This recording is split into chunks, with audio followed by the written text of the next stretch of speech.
മലയാളികൾ സാധാരണ കുറച്ച് പൈസ വന്നു കഴിഞ്ഞാൽ ഉടനെ ഓടിപ്പോയി ഗോൾഡ് വാങ്ങിച്ചു വെക്കും. അതേസമയം നമ്മൾ ഇൻവെസ്റ്റ് ചെയ്യുക എന്നുള്ളൊരു കാര്യത്തെക്കുറിച്ച് നമ്മൾ അധികം ചിന്തിക്കാറില്ല. അപ്പോൾ ഗോൾഡ് വാങ്ങിച്ചു വെക്കുന്നതാണോ നല്ലത്, അതോ ഇൻവെസ്റ്റ് ചെയ്യുന്നതാണോ നല്ലത്? മീൻസ് നമുക്ക് ഡിസ്കഷൻ ഒരു ഡിബേറ്റബിൾ ഇതാണ്. ഗോൾഡ് ഓർ ഇക്വിറ്റി വളരെ കാലങ്ങളായിട്ട് ചർച്ച ചെയ്യപ്പെടുന്ന ഒരു സബ്ജക്റ്റാണ്. ഏതാണ് best investment option? Gold fluctuated അല്ലേ, വില വേരിയേഷൻ വരത്തില്ല. ഇപ്പോൾ ഒരു ഹർഷത് മേത്തയ്ക്കോ അല്ലെങ്കിൽ ഒരു US സബ്പ്രൈം ക്രൈസിസിനോ ഒരു കോവിഡിനോ നിഫ്റ്റിയെ വലിച്ച് താഴെ ഇടാൻ പറ്റും. പക്ഷേ ഗോൾഡിന് എപ്പോഴും ഒരു റിലയബിൾ അസറ്റായിട്ടാണ് ഒരു ഇൻവെസ്റ്റേഴ്സ് ഗ്രൂപ്പ് കാണുന്നത്.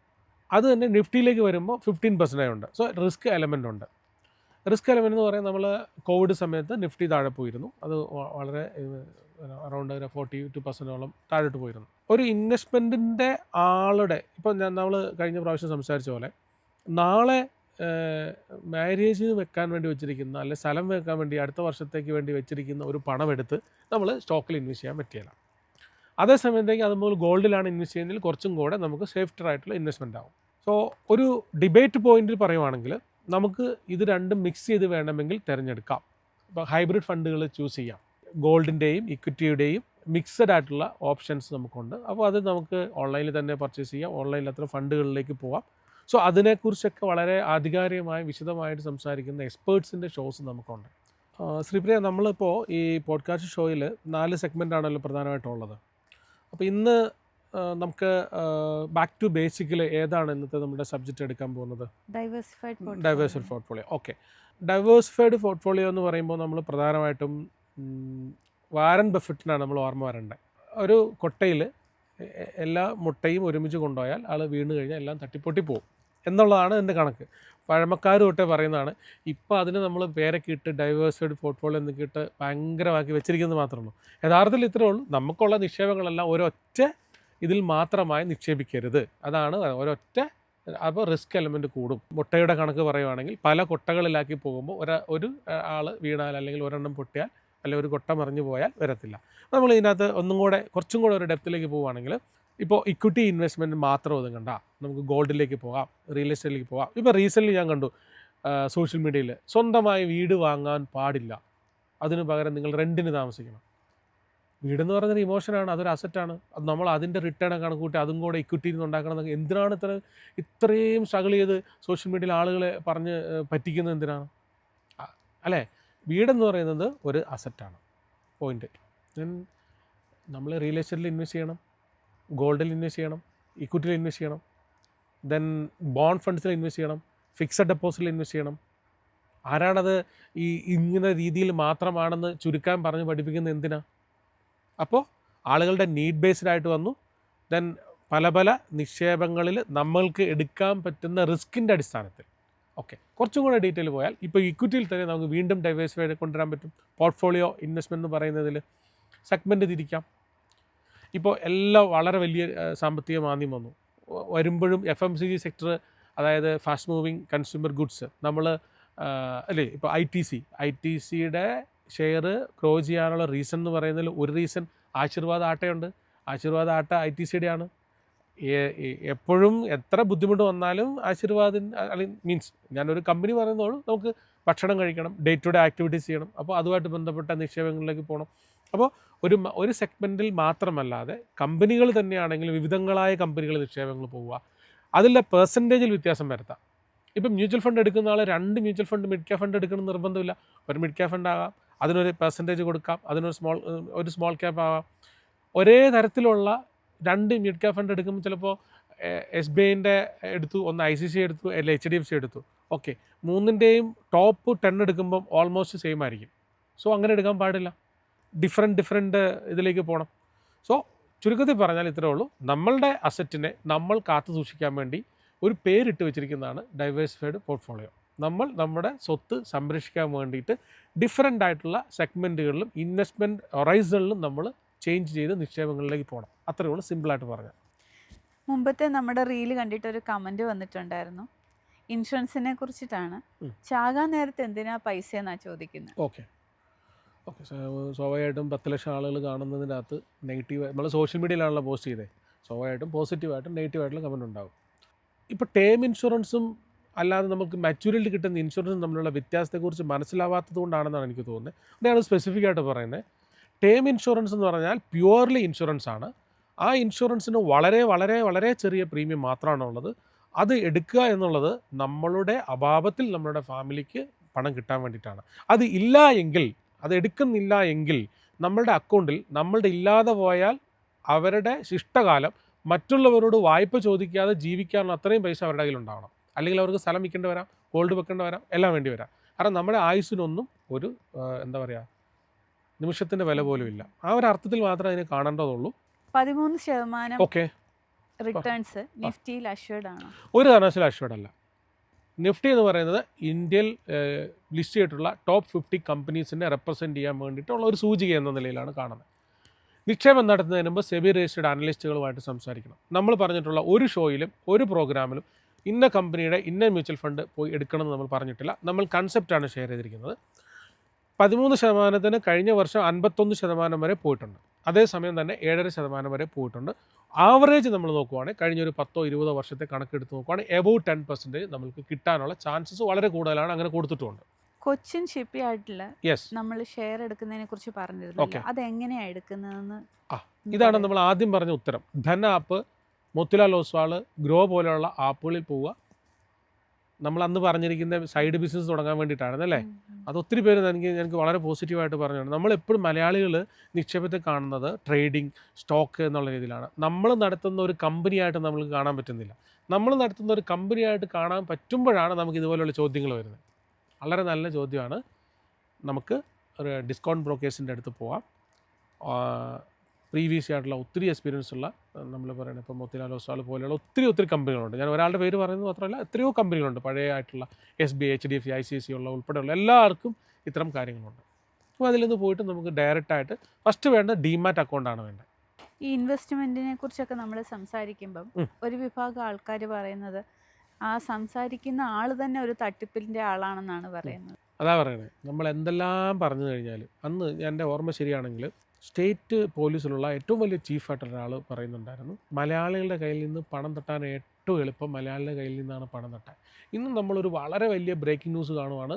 മൊബൈൽ ആപ്പ് തട്ടിപ്പ് വഴി 10 ലക്ഷം കോടി കൊണ്ടുപോയി. 10 ലക്ഷം കോടി കൊണ്ടുപോയി എന്ന് പറഞ്ഞിട്ട് പിറ്റേ ദിവസം ആ വാർത്ത കണ്ട ആൾ തന്നെ അതേപോലെ വേറൊരു കാര്യത്തിൽ ഇൻവെസ്റ്റ് ചെയ്ത് കൊണ്ടുവന്നു. അപ്പോൾ സത്യം പറയുന്ന ആളെയും നുണ പറയുന്ന ആളെയും തിരിച്ചറിയാൻ പാടില്ലാത്ത ഒരു സമൂഹത്തിൽ കൂടിയാണ് ജീവിക്കുന്നതുകൊണ്ട് ആ കമൻറ്റിന് എനിക്ക് മറുപടി ഒന്നും പറയാനില്ല. എന്നാൽ നമ്മൾ ഒന്നുകൂടി പറയുന്നു, ഞാൻ പറഞ്ഞിരിക്കുന്നത് ഒരാളോടും ഇൻവെസ്റ്റ്മെൻറ്റ് നടത്തണം എന്നല്ല. അതിന് സെബി രജിസ്റ്റേർഡ് അനലിസ്റ്റുകൾ തന്നെ വേണം. വളരെ വ്യക്തമാണ്. അടുത്ത നമ്മുടെ സെഗ്മെൻ്റാണ് വേൾഡ് ട്രെൻഡ്സ്. ഓക്കെ, വേൾഡ് ട്രെൻഡ്സിൽ നമ്മൾ ഇന്ന് ഡിസ്കസ് ചെയ്യാൻ ഉദ്ദേശിച്ചതിന് പോയെന്ന് പറഞ്ഞാൽ ഗ്ലോബൽ ഇൻവെസ്റ്ററാണ്. ഗ്ലോബൽ ഇൻവെസ്റ്റർ എന്ന് പറയുന്നത് ഇപ്പോൾ പുതിയതായിട്ട് വന്ന് കാണുന്ന വലിയ ട്രെൻഡ്സാണ്. നമ്മളിപ്പോൾ ഒരു ഇൻവെസ്റ്റ്മെൻറ്റ് ആംഗിൾ നോക്കുവാണെങ്കിൽ 1 ലക്ഷം രൂപയുടെ നിക്ഷേപമുള്ള ആൾക്ക് നാസ്ഡക്കിൽ ലിസ്റ്റായിട്ടുള്ള ഏറ്റവും ടോപ്പസ്റ്റ് ആയിട്ടുള്ള ടെക് കമ്പനികളിൽ ഇൻവെസ്റ്റ് ചെയ്യാം. അതിന് നമുക്ക് ഇവിടെ നിന്ന് തന്നെ ഇൻവെസ്റ്റ്മെൻറ്റ് സ്റ്റാർട്ട് ചെയ്യാം. ഇപ്പം നമ്മൾ നിഫ്റ്റിയിൽ കൊടുത്ത 1 ഇയർ കൊടുത്തതിനേക്കാൾ കൂടുതൽ റിട്ടേൺസ് അതിൽ കൊടുത്തിട്ടുണ്ട്. അറൗണ്ട് 20% മുകളിൽ റിട്ടേൺസ് ഉണ്ട് ലാസ്റ്റ് 1 ഇയർ.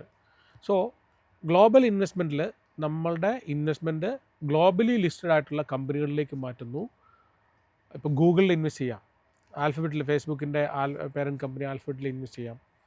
ദെൻ ടെസ്ല നമുക്ക് ഇൻവെസ്റ്റ് ചെയ്യാം. സോ അങ്ങനെ ബിഗ്ഗസ്റ്റ് ആപ്പിൾ ഇൻവെസ്റ്റ് ചെയ്യാം. അപ്പോൾ നമുക്ക് അതിനകത്തൊരു അഡ്വാൻറ്റേജ് എന്ന് പറയുന്നത് നമ്മളുടെ ഡോളർ റേറ്റ് ചെയ്തതനുസരിച്ച് തിരിച്ചെടുക്കുന്ന സമയത്ത് അതിൻ്റെയും കൂടെ ഒരു ലാഭം നമുക്ക് കിട്ടും. അപ്പം നമ്മൾ വാങ്ങുന്ന റേറ്റിലായിരിക്കില്ല തിരിച്ചെടുക്കുന്ന സമയത്ത്. നമ്മൾ അങ്ങോട്ട് ഡോളറിലാണ് കൊടുക്കുന്നത്, തിരിച്ചും ഡോളറിലാണ് നമുക്ക് തിരിച്ചു തരുന്നത്. അപ്പോൾ ഡോളർ ഇൻക്രീസ് ചെയ്യുന്ന ആ ഒരു ട്രെൻഡാണ് കുറേ നാളുകളായിട്ടുള്ളത്. സോ അപ്പോൾ ഗ്ലോബൽ ഇൻവെസ്റ്റ് എന്ന് പറയാൻ നമുക്കിവിടെ ഇരുന്നുകൊണ്ട് തന്നെ നമ്മൾ ഗൂഗിളിൽ ഒരു അഡ്വർടൈസ്മെൻറ്റ് കാണുമ്പോൾ, ഒരു പരസ്യം കാണുമ്പോൾ അതിനൊരു വരുമാനം ഗൂഗിളിന് കിട്ടുന്നുണ്ട്. യൂട്യൂബിൽ ഒരു ആഡ് ചെയ്യുമ്പോൾ ആഡ് കാണുമ്പോൾ പരസ്യം അവർക്ക് കിട്ടുന്നുണ്ട്. അപ്പോൾ ലോകത്തുള്ള ഇത്രയും ആളുകളെ നിയന്ത്രിക്കുന്ന, നമ്മുടെ ദൈനംദിന പ്രവർത്തനം നിയന്ത്രിക്കുന്ന കമ്പനികളാണ് ഇവരൊക്കെ. ആമസോൺ. സോ ഇത് US മാത്രമല്ല, വേൾഡ് വൈഡ് നമുക്ക് ഇൻവെസ്റ്റ്മെൻറ്റ് ചെയ്യാം. അതിന് നമുക്ക് ഇപ്പോൾ നമുക്കിപ്പോൾ അതിന് 1 ലക്ഷം രൂപ വേണമെന്നില്ല കേട്ടോ. 2000 രൂപയുള്ളെങ്കിലും അത് നമുക്ക് മന്ത്ലി ഒക്കെ ആയിട്ട് ഇൻവെസ്റ്റ് ചെയ്ത് പോകാം. അവിടുത്തെ ഇപ്പോൾ നാസ്ഡക്ക് ഫണ്ട്സ് ഉണ്ട് ഇൻവെസ്റ്റ് ചെയ്യാൻ പറ്റുന്നത്. സോ എല്ലാവർക്കും അറിയാം പക്ഷേ നമ്മളത് യൂസ് ചെയ്യപ്പെടുന്നില്ല.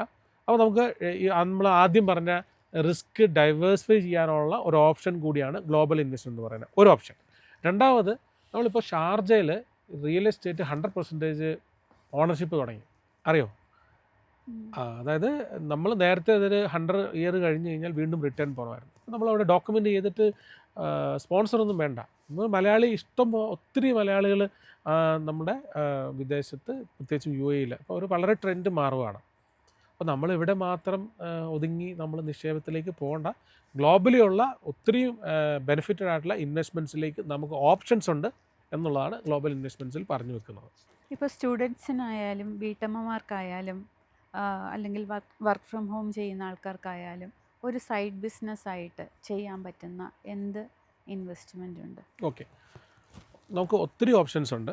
നമ്മുടെ ബിസിനസ് പൾസ് എന്ന് പറഞ്ഞൊരു ഷോ ഉണ്ട്. ഇപ്പോൾ ബിസിനസ് പൾസിൽ നമ്മളുടെ എക്സ്പേർട്ട് ആയിട്ടുള്ള ഗവൺമെൻറ്റിലെ ഡെപ്യൂട്ടി ഡയറക്ടറായിരുന്നു വ്യവസായ വകുപ്പിൽ ശ്രീ TS ചന്ദ്രൻ.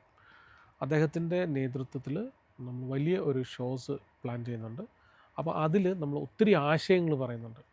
1 ലക്ഷം രൂപ മുടക്കി തുടങ്ങാൻ പറ്റുന്ന സംരംഭങ്ങൾ, അതിൽ തന്നെ നമുക്ക് 25,000 രൂപ പ്രതിമാസ വരുമാനം എങ്ങനെ നേടാം, അതിനുള്ള A to Z കാര്യങ്ങൾ, എങ്ങനെ അതിൻ്റെ ഗവൺമെൻറ്റിൽ എന്തൊക്കെ സബ്സിഡീസ് ഉണ്ട്, എന്തൊക്കെ സ്കീംസ് ഉണ്ട്, എവിടെ നിന്ന് ലോൺ കിട്ടും, അത് എങ്ങനെ ഒരു അധിക വരുമാനത്തിലേക്ക് പോകാം എന്നുള്ള ഒരു സെഗ്മെൻറ്റ്.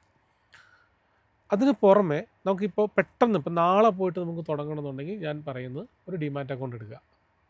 ദെൻ വീട്ടമ്മമാരെ സംബന്ധിച്ചിടത്തോളം ട്രേഡിംഗ് ഒരു പ്രൊഫഷനാക്കാൻ പറ്റുമെങ്കിൽ, ഇപ്പോൾ പലർക്കും ട്രേഡിങ്ങിൽ പണം പോകുന്നു എന്നുള്ളത് പറയുന്നതിനുള്ള ഒരു റീസൺ എന്ന് പറയുന്നത് അവർ ജോലിക്കിടയിൽ തന്നെ ഇത് എന്താ പറയുക, ട്രേഡിംഗ് പ്രൊഫഷനല്ലാതെ ജോലി ചെയ്യുന്നു പ്ലസ് ഇത് ചെയ്യുന്നു. അപ്പോൾ വീട്ടമ്മമാരെ സംബന്ധിച്ചിടത്തോളം ഒരു മാസം നമുക്കൊരു 20,000 to 30,000 ഇൻകം വേണമെന്ന് ഉറപ്പിച്ച് തീരുമാനിച്ചാൽ വളരെ നല്ല ഡീറ്റെയിലിംഗ് ആയിട്ടുള്ള ഒരു ട്രേഡിംഗ് ഇൻവെസ്റ്റ്മെൻറ്റ് കോഴ്സ് എടുക്കുക. ദെൻ ആ കോഴ്സ് എടുത്തതിന് ശേഷം ഡീറ്റെയിൽ ആയിട്ട് അത് പഠിക്കുക, പ്രാക്ടീസ് ചെയ്യുക. എനിക്ക് തോന്നുന്നു ഒരു 22,000 to 50,000 വരെയൊക്കെ ഉണ്ടെങ്കിൽ നമുക്കൊരു ട്രേഡിംഗ് ആരംഭിക്കാം. അപ്പോൾ അതിൻ്റെ നഷ്ടസാധ്യതകളുണ്ട്. നഷ്ടസാധ്യതകളെക്കുറിച്ച് പഠിക്കണം, മനസ്സിലാക്കണം. ഇപ്പോൾ ഞാൻ വീട്ടമ്മ എന്ന് പറഞ്ഞതുകൊണ്ട് പറയുന്നതാണ്.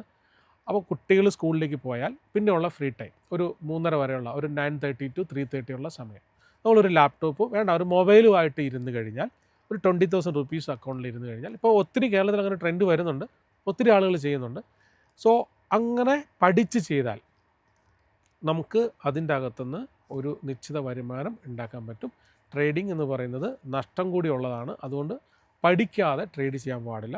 അങ്ങനെ ചെയ്താൽ അവരെ സംബന്ധിച്ചിടത്തോളം അഡ്വാൻറ്റേജ് ഫുൾ ടൈം ഫോക്കസ്ഡ് ആയിട്ട് പ്രൊഫഷണലായിട്ടിരുന്ന് ട്രേഡ് ചെയ്യാൻ പറ്റും. ദെൻ അതിന് വേണമെങ്കിൽ നമുക്ക് ഇൻവെസ്റ്റ്മെൻ്റ് ആയിട്ടോ അല്ലെങ്കിൽ അങ്ങനെ വേണമെങ്കിൽ നോക്കി കണ്ടിട്ട് ഇന്ന് വാങ്ങിച്ചിട്ട് ഒരാഴ്ച കഴിയുമ്പോൾ വിൽക്കുന്ന രീതിയിലൊക്കെ വാങ്ങാം. നിക്ഷേപം നടത്തുന്നതിന് മുമ്പ് സെബി രജിസ്റ്റേർഡ് അനലിസ്റ്റുകളായിട്ട് സംസാരിച്ചിട്ടോ ട്രേഡിംഗ് നടത്തുന്നതിന് മുമ്പ് അതിൻ്റെ ലൈസൻസ്ഡ് ആയിട്ടുള്ള ആളുകളോട് മാത്രം സംസാരിച്ച് ഓതറൈസ്ഡ് പേഴ്സണിൻ്റെ അംഗീകാരത്തോടുകൂടി മാത്രം ട്രേഡിംഗ് ആരംഭിക്കുക. ഇതാണ് നമുക്ക് പറയാനുള്ളത്. മൈഫിൻ TV എന്ന് പറയുന്നത് റീജിയണൽ ലാംഗ്വേജിലുള്ള ഒരു ഫൈനാൻസ് മീഡിയ ആണല്ലോ.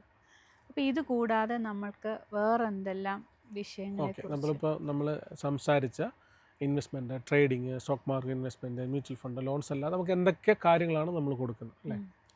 ശരി, ഓക്കെ. അപ്പോൾ എന്താ one of the director of the company, ഞാൻ ഒരു ഫൗണ്ടറാണ്. ദെൻ ശ്രീപ്രിയ റെപ്രസെൻ്റ് ചെയ്യുന്നത് കസ്റ്റമറെയാണ്, കസ്റ്റമർ റിലേഷൻസ് മാനേജറാണ്. സോ ഇതൊരു നമ്മളുടെ ഷോ എന്താണെന്ന് ആളുകൾക്ക് മനസ്സിലാക്കി കൊടുക്കാനുള്ള, നമ്മുടെ മൈഫിൻ TV എന്താണെന്ന് മനസ്സിലാക്കി കൊടുക്കാനുള്ള ഒരു പ്രോഗ്രാം കൂടിയാണ്.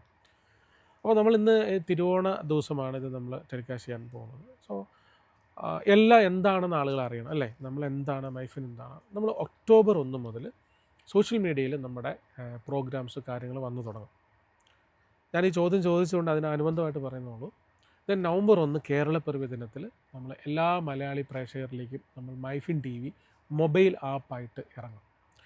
അത് ആൻഡ്രോയിഡ്, iOS പ്ലാറ്റ്ഫോമിൽ പ്ലസ് സ്മാർട്ട് TVയിൽ അവൈലബിൾ ആയിരിക്കും. അപ്പോൾ മലയാളികളുടെ നിക്ഷേപത്തിൻ്റെ ഒരു ചേഞ്ച്, നിക്ഷേപ രീതിയിൽ, കാഴ്ചപ്പാടുകളിൽ, കാണുന്ന കാര്യങ്ങളിൽ ഒക്കെ ഒരു വലിയ മാറ്റം കൊണ്ടുവരാമെന്നുകൂടി നമ്മൾ ഉദ്ദേശിക്കുന്നുണ്ട്. അപ്പോൾ നമ്മൾ 3 സെഗ്മെൻറ്റാണുള്ളത്. നമ്മുടെ മൈഫിൻ TVയിൽ ബിസിനസ് ഒരു സെഗ്മെൻറ്റ്. അപ്പോൾ അതിൽ ഏകദേശം 20ഓളം ഷോസ് ഉണ്ട്. ബിസിനസ് പൾസ് എന്ന് പറഞ്ഞിട്ട് ബിസിനസ് എങ്ങനെ തുടങ്ങാം, വിജയിപ്പിക്കാം, അതിൻ്റെ കാര്യങ്ങൾ അറിയുന്ന സംരംഭ വീതി. കേരളത്തിലെ ഏറ്റവും മികച്ച MSME സെക്ടറിലുള്ള ഏകദേശം 600 കമ്പനികളെയാണ് നമ്മൾ അതിൽ പ്രൊമോട്ട് ചെയ്യാൻ പോകുന്നത്. അതിൽ അവരുടെ കാര്യങ്ങളാണ് പറയുന്നത്. മൈ സ്റ്റോറി, ഞാൻ എങ്ങനെ സക്സസ് ആയി എന്നുള്ളത്. ഡോക്ടർ ബിസിനസ്, ബിസിനസ്സിൽ എങ്ങനെയാണ് പരാജയം ഉണ്ടാകുന്നത്, അതിനെങ്ങനെ ചികിത്സിക്കാം, അതുമായിട്ട് ബന്ധപ്പെട്ട ഷോസ്. ട്രെൻഡ് സെക്ടർ, പുതിയ ട്രെൻഡുകൾ അവതരിപ്പിക്കുന്ന പരിപാടി. ലൈഫ് സ്റ്റൈൽ സെക്ടറിൽ നിന്നുള്ള പരിപാടികളാണ്. ദെൻ ഓട്ടോ സെക്ടറിലെ ലെറ്റ്സ് ഗോ, അത് വളരെ വലിയ പരിപാടിയാണ്. നല്ല ക്രാഫ്റ്റ്മാൻഷിപ്പ് ഉള്ള പരിപാടിയാണ്. നല്ല വ്യൂവർഷിപ്പ് ഉള്ളതാണ് let's go. Then health plus, health sector എന്നുള്ള അങ്ങനെ നിരവധിയായിട്ടുള്ള സെക്ടർ. അഗ്രികൾച്ചർ സെക്ടർ, ഇതെല്ലാം കവർ ചെയ്യുന്നുണ്ട്. ദെൻ ബിസിനസ്സിനെ മാത്രം ഫോക്കസ് ചെയ്യാനുള്ള ഇത്രയും ഷോസ് ഉണ്ട്. പിന്നെ നമ്മൾ ഈ പറഞ്ഞതുപോലെ നമ്മളുടെ മൈഫിൻ TV ബാക്കി വരുന്ന ഷോസ് എക്സ്ക്ലൂസീവായിട്ടുള്ള പ്രീമിയം ഷോസ്, എക്സ്പോർട്ടുകൾ വന്നിട്ടുള്ള ബാങ്കിങ്ങിനെ കുറിച്ചും ഇൻഷുറൻസിനെ കുറിച്ചും മ്യൂച്വൽ ഫണ്ടിനെ കുറിച്ചും പറയുന്ന ഷോസ്. ദെൻ NRIക്ക് വേണ്ടി മാത്രം ഒരു സെഗ്മെൻ്റ് ഉണ്ട്. NRIസിന് എപ്പോഴും അവരുടെ ഈ വിഷയങ്ങൾ വേണ്ട രീതിയിൽ അഡ്രസ്സ് ചെയ്യപ്പെടുന്നില്ല. ഇപ്പോഴും NRI അവിടെ ഇപ്പം റീസെൻ്റ്ലി കുറവുണ്ട്. NRI അവിടെ ചെന്ന് കഴിഞ്ഞിട്ടുണ്ടെങ്കിൽ തിരിച്ച് പണം അയക്കുമ്പോഴാണ് നമ്മൾ ആലോചിക്കുന്നത് ഒരു അക്കൗണ്ട് വേണമല്ലോ എന്ന് ആലോചിക്കുന്നത്. അക്കൗണ്ടിൽ കൂടെ അല്ലാതെ ഇപ്പോഴും പണം അയക്കുന്ന സാധാരണയായിട്ടുള്ള വിദേശത്ത് പോകുന്ന ആൾക്കാരുണ്ട്. then അവർക്ക് എങ്ങനെ മണി ട്രാൻസ്ഫർ ഈസി ആയിട്ട് ചെയ്യാം, എന്തൊക്കെയാണ് ബെസ്റ്റ് ഓപ്ഷൻസ് ഒക്കെ പറയുന്ന ഷോസ് ഉണ്ട്. NRIക്ക് മാത്രം ഒരു സെഗ്മെൻ്റ് ഉണ്ട്, അവരുടെ ബിസിനസ്സും അവരുടെ കാര്യങ്ങളും പറയാനുള്ള. ദെൻ ബിസിനസ് ന്യൂസ് ഉണ്ട്. എവറി ഡേ ഈവനിങ്ങിൽ അന്നത്തെ കാര്യങ്ങൾ അന്നെന്ന് പറയുകയാണ്, ഇതാണ് ഇന്ന് ലോകത്ത് സംഭവിച്ച ബിസിനസ് കാര്യങ്ങൾ. ദെൻ 3 മണിക്കൂർ ലൈവ് സ്റ്റോക്ക് മാർക്കറ്റ് ഷോസ് ഉണ്ട്. 3 മണിക്കൂർ നേരം. സൗത്ത് ഇന്ത്യയിൽ ഫസ്റ്റാണ് നമ്മൾ. ഗുജറാത്തി, ഹിന്ദി നമ്മൾ ആൾക്കാർ കേട്ടിട്ടുണ്ടാവും അല്ലേ. സൗത്ത് ഇന്ത്യയിൽ ഫസ്റ്റാണ്. അപ്പോൾ വെൽ പാക്ഡാണ്. ഞാൻ ആദ്യം പറഞ്ഞല്ലോ, one of the best team in the south India നമ്മൾ റെഡിയാക്കിയിരിക്കുന്നത്. And technicians, one of the best team. നമുക്ക് ഇന്ന് കേരളത്തിൽ കിട്ടാവുന്ന ഏറ്റവും വലിയ ടീമാണ്. സോ എന്നോട് എല്ലാവരും ചോദിക്കും എന്താണ് നമ്മളുടെ ഒരു കോൺഫിഡൻസ് ചോദിക്കും. ഞാൻ പറയാം എൻ്റെ ടീമാണ്.